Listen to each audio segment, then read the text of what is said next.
everybody, and welcome to the Monday Night Phenomenon that is NFL Goal Line. We will give you all of the headlines from the NFL of this past weekend. Starting off with the updates from the Dallas Cowboys and Chicago Bears game that's going on right now. Tragedy strikes the Indianapolis Colts organization. We have 3 undefeated teams left. Who is for real? All this and more on NFL Goal Line.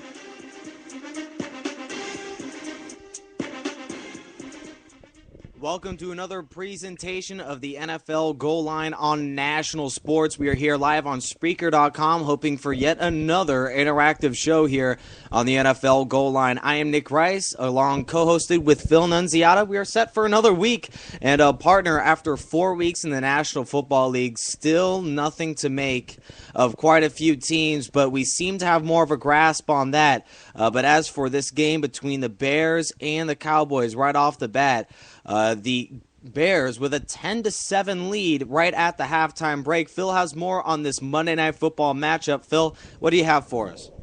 Well, as you said, the Bears go into the locker room with a 3-point lead over the Cowboys, 10-7. But the score is a little misleading here, as Jay Cutler, the Bears quarterback, is not having a very good game. He's 7 for 12 for only 56 yards and no touchdowns. The only Bears touchdown came on the defensive side of the ball when Tony Romo completed a pass to Charles Tillman, the Bears cornerback, who took it to the house, which is the only Bears touchdown on the game. Romo would later, right at the end of the half, rebound with his own touchdown to an offensive player in Miles Austin, which would lead them to the halftime of 10-7. So overall, neither of these teams playing that good, but the Cowboys might have momentum scoring right at the end of the half. Right now, the Chicago Bears lead 10-7 at the halftime break, and we will be set to giving you full updates on this game between the Dallas Cowboys and Chicago Bears. Reading off the first half stats, right now things are in Dallas's favor if it weren't for that turnover. Because Tony Romo on 17 of 21 passing, throwing for 168, a touchdown, and an interception. As we mentioned, it would be a pick six. So right now, the Cowboys are getting the yardage, 178 advantage for the Cowboys over 112 for the Bears.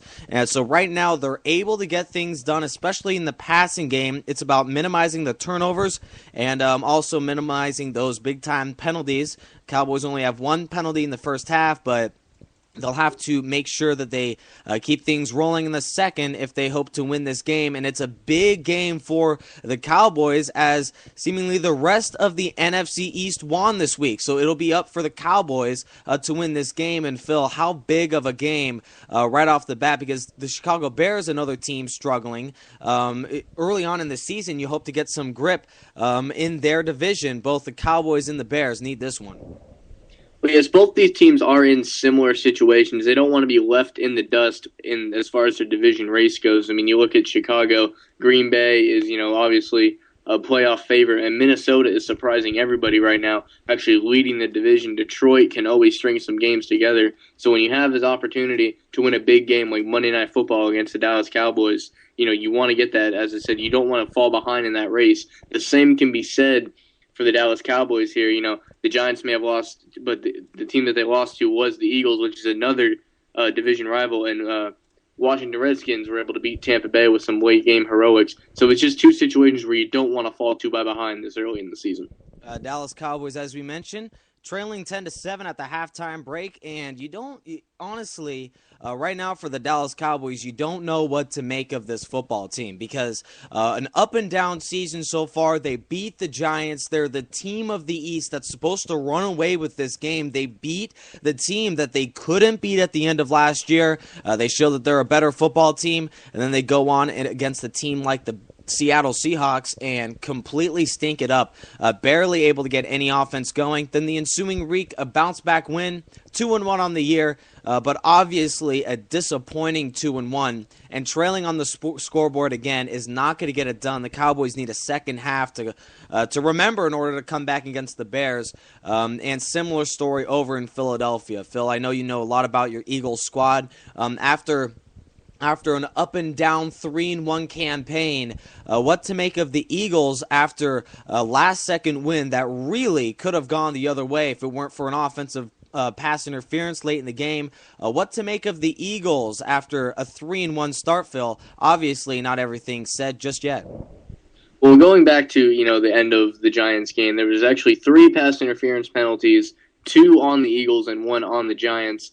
All 3 of them were questionable, to say the least. But you look at this game, and with the conclusion of it, the Philadelphia Eagles become the first team in NFL history to win their first 3 games by a total of 4 points. So obviously, winning close seems to be the flavor of the month for this Eagles squad. But if you look at the stats, you have a team here that has played their best game of the season against a very tough opponent in the defending Super Bowl champion New York Football Giants. It is the first game of the year that the Eagles had 0 turnovers. Everybody's been getting on them for the amount of turnovers they had in their first 3 games.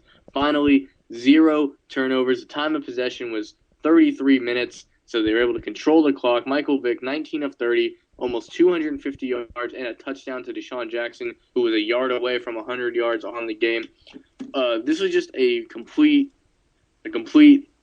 performance by the Eagles. The only thing that they may need to improve on is Alex Henry kicked 4 field goals in this game, 2 of them deep in the red zone. So if they capitalize on those red zone possessions, maybe the score is a little bit better. But overall, I was impressed with this team. You know, you look at those pass interference penalties, that yes, it could have gone either way. But this is by far the most complete game that this football team has put together this year. The Eagles last night beating the New York Giants 19-17, and the Eagles defeat the Giants 8 out of the past 9 times, a streak that certainly Philadelphia wants to keep alive if they want to have a chance for the postseason. Their next 2 games before the bye week is a road matchup between the Steelers that are struggling themselves this year, and then a home matchup against the 1-3 Detroit Lions. So for Philadelphia right now at 3-1 on the year, in some cases playing better than their record, but after this win against the Giants, what to make of the Eagles? I mean, it's really tough to right now. I mean, this statistically, they're playing impressive except for points per game, where they're barely beating their opponent seemingly every week. Right now for the Eagles, turn the turnover differential down, and they were able to do it again this week. But right now, it's a key of not turning the football over. And for Andy Reid and his squad, as long as that's the case, watch for them to make more wins. I mean, their schedule extremely favorable until the bye week, and ensuing the bye week, just looking at their schedule heading into the latter portions of the year. A little tough, partner, because you have a trip to the Falcons, then the Saints, they're always tough, Dallas Cowboys and the Washington Redskins back-to-back weeks, and then a trip to Carolina. So right now, their schedule heading out, they need to improve as a football team and cut down those turnovers if they want to make a chance for the postseason. Yeah, going into this season, you're looking at that schedule, you knew that it was going to be pretty tough here. And, you know, I've been saying it, you know, the past 3 wins that they've had. Here's a team that is clearly not playing their best football yet, but have still found ways to win games. You know, Philadelphia, the past 5 or 6 years, has always been a late blooming kind of team. Even in years like last year where they're not going to make the playoffs, it was not unlikely for them to win their last 3, 4, or 5 games at the end of the year. They're definitely teams that get hot late, which is something that you're used to seeing in the Giants and teams like that who win the Super Bowl.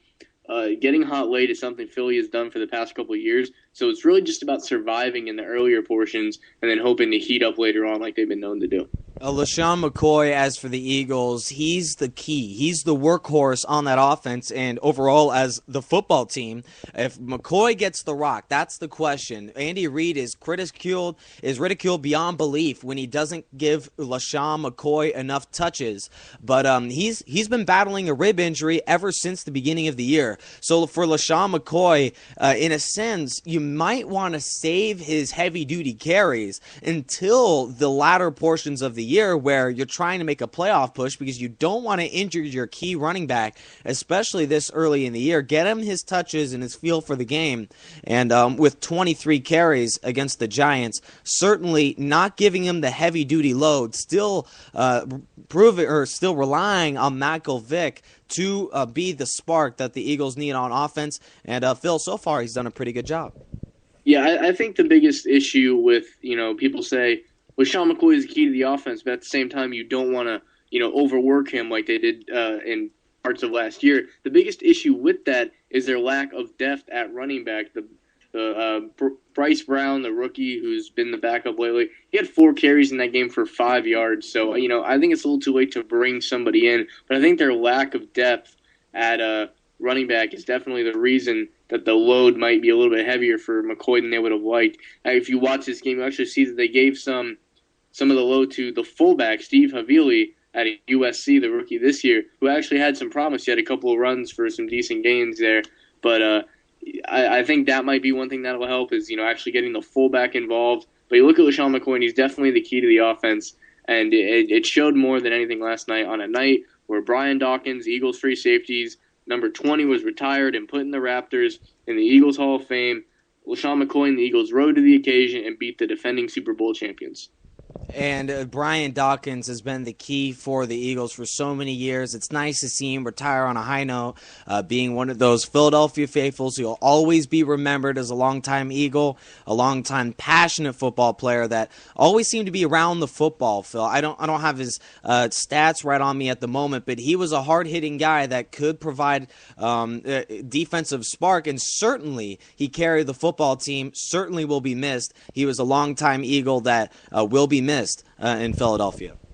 Yeah, he's just one of those guys. I posted a picture on my Facebook earlier this week. He did leave the Eagles for a little bit in the later portion of his career. He spent 3 seasons with the Denver Broncos, but was welcomed back with open arms when he wanted to retire as an Eagle. And the best way I can describe Brian Dawkins at the end of his career, 3 years as a Bronco, 13 years as an Eagle, and forever a legend. And Brian Dawkins, as you mentioned, Phil, it's just one of those players that certainly the Eagles, it was lucky to have them onto their football team, and he certainly took advantage and was key in the Eagles' trip to the Super Bowl back in 2004. More heading on tap on the NFL goal line with Nick and Phil, as we will take a trip around the National Football League to take a look at the best 4-0 team in football. We're seemingly telling you what's our power rankings. We'll give it to you next, and Stephen Hughes is on tap for more insight on the best team in the NFL, along with what to make with the New York Jets. Is it Tebow time in the big city? We'll take a trip around to New York after this commercial break. We'll take a quick 30. Please stay tuned as we have more on tap. We're just getting started on the NFL goal line with Nick and Phil.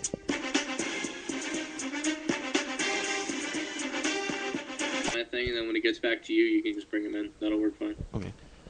Welcome back to the NFL Goal Line. I'm Nick Rice along with Phil Nunziata. Somewhat of a depressing topic here as we get back from the break, and we have some breaking news over in Indianapolis. Head coach Chuck Pagano diagnosed with leukemia, and he's out for 4 to 6 weeks reportedly. It could be more time. You never know what length a cancer kind of situation will be, because obviously cancer is one of those situations. It's hard to treat, and even though it's a seemingly treatable kind of cancer, kind of leukemia, it's certainly going to affect this head coach and seemingly the football team throughout.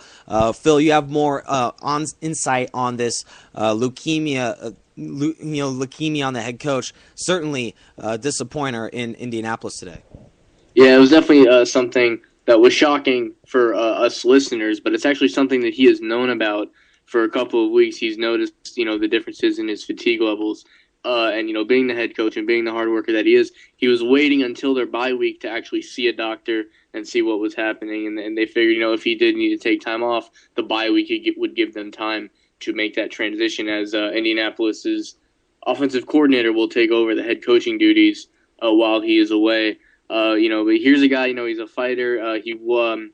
The organization is behind him all the way, giving him as much time as needed off, because obviously, we all love football and we're passionate about it, but when it comes down to it, there are things more important. The health of this man and his family and his well-being is obviously eons ahead of the sport that we all love, including him. So it's really going to be interesting seeing them moving forward. Obviously it's the offensive coordinator taking over, so it won't be as bad of a transition, whereas, he's still calling the plays, so now he's just going to have a little bit more control over it, in the development of Andrew Luck and such. But again, this is an organization that is going to be fully behind him. I actually heard in the interview that I watched, they're going to leave his office lights on 24/7. They're never going to turn it off, and they are saying that they're leaving the light on until he is able to return. So obviously